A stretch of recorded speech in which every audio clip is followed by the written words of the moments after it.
कृष्णा। राधे राधे। ओम नमो भगवते वासुदेवाय नमः। भक्तों, कल आपने पुरुषोत्तम मास अध्याय 18 सुना था। आज हम 19 सुनाने जा रहे हैं, तो ध्यानपूर्वक सुनिएगा।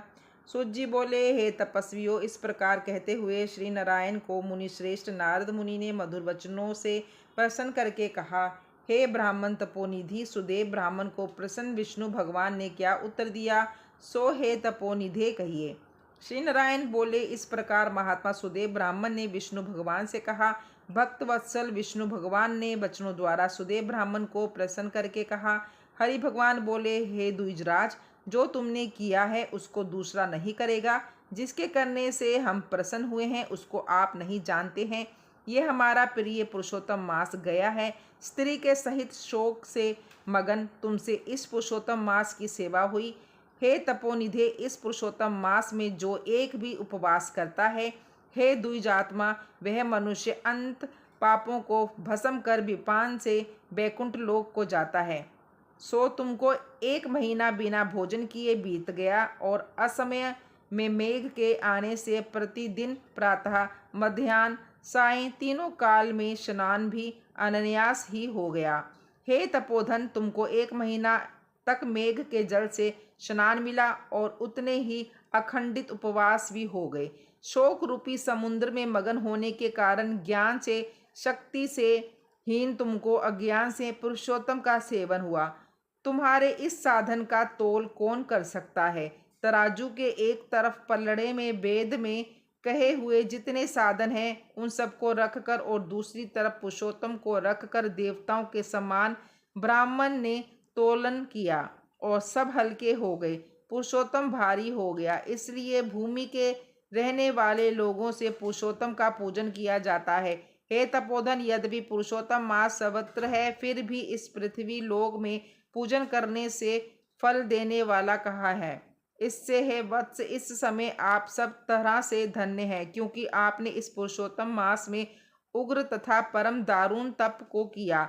मनुष्य शरीर को प्राप्त कर जो लोग श्री पुरुषोत्तम मास में स्नान दान आदि से रहित रहते हैं, वे लोग जन्म जन्मांतर में दरिद्र होते हैं। इसलिए जो सब तरह से हमारे प्रिय पुरुषोत्तम मास का सेवन करता है, वह मनुष्य हमारा प्रिय धन्य और भाग्यवान होता है। श्री नारायण बोले, हे मुनि जगदीश्वर, हरि भगवान इस प्रकार कहकर गरुड़ जी पर सवार होकर शुद्ध बैकुंठ भवन को शीघ्र चले गए। सपत्नीक सुदेव शर्मा पुरुषोत्तम मास के सेवन से मृत्यु से उठे हुए सुखदेव पुत्र को देखकर अत्यंत दिन रात प्रसन्न होने लगे। मुझसे ज्ञानवश पुरुषोत्तम मास का सेवन हुआ और वह पुरुषोत्तम मास का सेवन फलीभूत हुआ, जिसके सेवन से मृत पुत्र उठ खड़ा हुआ। आश्चर्य है कि ऐसा मास कहीं नहीं देखा। इस तरह आश्चर्य करता हुआ उस पुरुषोत्तम मास का अच्छी तरह से पूजन करने लगा। वह सपत्नीक ब्राह्मण श्रेष्ठ इस पुत्र से प्रसन्न हुआ और सुखदेव पुत्र ने भी अपने उत्तम कार्यों से सुदेव शर्मा पिता को प्रसन्न किया। सुदेव शर्मा ने पुरुषोत्तम मास की प्रशंसा की तथा आदर के साथ श्री विष्णु भगवान की पूजा की और कर्म मार्ग से होने वाले फलों में इच्छा का त्याग कर एक भक्ति मार्ग में ही प्रेम रखा। श्रेष्ठ पुरुषोत्तम मास को समस्त दुखों का नाश करने वाला जानकर उस मास के आने पर स्त्री के साथ जप हवन आदि से श्री हरि भगवान का सेवन करने लगा। वह सप्तनीक श्रेष्ठ ब्राह्मण निरंतर 1000 वर्ष संसार के समस्त विषयों का उपयोग कर विष्णु भगवान के उत्तम लोक को प्राप्त हुआ, जो योगियों को भी दुष्पर्याप्त है। ये फिर यज्ञ करने वालों को कहाँ से प्राप्त हो सकता है, जहाँ जाकर विष्णु भगवान के सन्निकट वास करते हुए शोक के भागी नहीं होते हैं। वहां पर होने वाले सुखों को भोगकर गौतमी तथा सुदेव शर्मा दोनों स्त्री पुरुष इस पृथ्वी में आए। वहीं तुम सुदेव शर्मा इस समय दृढ़धनवा नाम से प्रसिद्ध पृथ्वी के राजा हुए। पुरुषोत्तम नाम के सेवन से समस्त ऋषियों के भोक्ता हुए। हे राजन, ये आपकी पूर्व जन्म की पति देवता गौतमी की पटरानी है। हे भूपाल, जो आपने मुझसे पूछा था सो सब मैंने कहा, और शुक पक्षी तो पूर्व जन्म में जो पुत्र सुखदेव नाम से प्रसिद्ध थे और हरि भगवान ने जिसको जिलाया था, वह 12,000 वर्ष तक आयु भोग कर बैकुंठ को गया।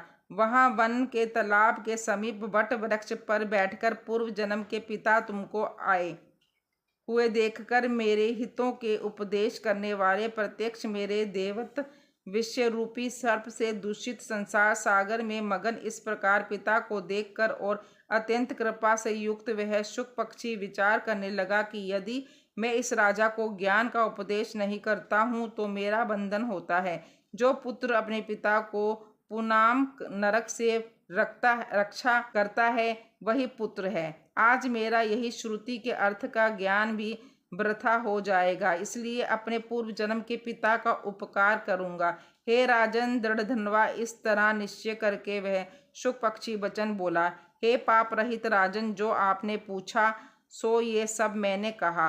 अब इसके बाद पाप नाशिनी सरयू नदी को जाऊंगा। श्री नारायण बोले। इस प्रकार बहुत समय तक उस प्रसिद्ध यशस्वी राजा दृढ़धनवा के पूर्व जन्म का चरित्र कहकर जाते हुए वाल्मीकि मुनि की प्रार्थना कर असंख्य पुण्यवान राजाओं का राजा वाल्मीकि मुनि को नमस्कार करता हुआ बोला। क्या बोला हम जानेंगे अध्याय 20 में। तब तक राधे राधे, हरे कृष्णा।